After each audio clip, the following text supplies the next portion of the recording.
Currently, apart from announcing Delhi's Chief Minister, BJP has a new task: find the Chief Minister for Manipur. The day after N. Biren Singh resigned as Manipur Chief Minister, the BJP's Northeast coordinator Sambit Patra led a series of marathon meetings in Imphal on Monday.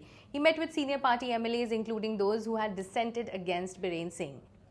BJP sources said the party leadership at present was trying to reach a consensus on the next chief minister and announce the name at the earliest.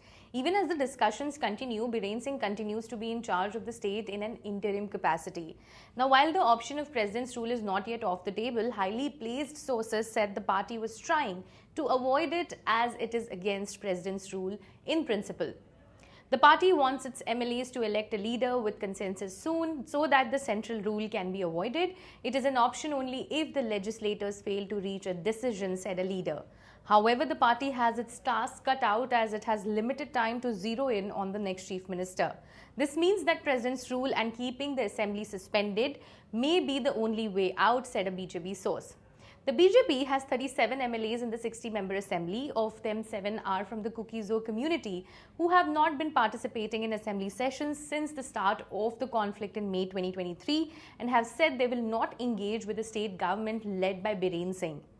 Now, while leaders of Kuki-Zo civil society organizations have told the Indian Express that replacing Biren Singh with another leader from the Meitei community is not an acceptable option, the MLAs from the community have maintained silence on this. One of the MLAs told the Indian Express they would meet on Tuesday to discuss the way forward. Asked if they had been consulted yet, the legislator said, and I quote, "Maybe there have been individual calls, but we have not been called for any meeting or consulted as a group. Maybe we will be called in a day or two." Now let's talk about the likely contenders. As the meetings continue, the names of a few BJP leaders have emerged as potential replacements for Biren Singh.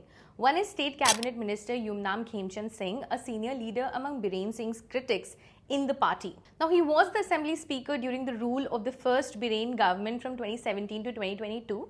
Khemchand Singh is known to have the backing of the RSS. He's a strong contender because he is the blue-eyed boy of the RSS in Manipur and they have been propping him up for a long time. He is also someone who is seen as being able to accommodate everyone and is not seen as a radical. Instead of saying inflammatory things, he pointed to the failure of the chief minister, said an MLA. Now, current Speaker Thongcham Satyabrata Singh, another Biren Singh critic, is also in contention. Now, Satyabrat Singh served as a minister in Biren Singh's first term and is known to command the support of a section of MLAs.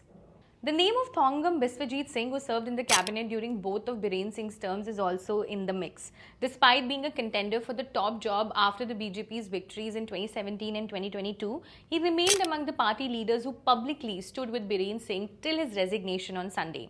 Important point to note here is that when the BJP government was first formed in Manipur in 2017, Biswajit Singh was one of the only 2 BJP MLAs who had been with the BJP in the previous term. The rest, including Biren Singh, had either switched over from the Congress or were political greenhorns. Another name doing the rounds is that of Thongcham Radheshyam Singh, a former IPS officer who was also a minister in Biren Singh's first term. Another dissident, he had been Biren's advisor in the second term till he resigned from the post in April 2023. Now, Patra is expected to submit a few names to the central leadership before it takes the final call. Once Patra completes the talks, the central leadership is expected to hold a meeting of the MLAs, sources said. For more such stories, keep watching the Indian Express.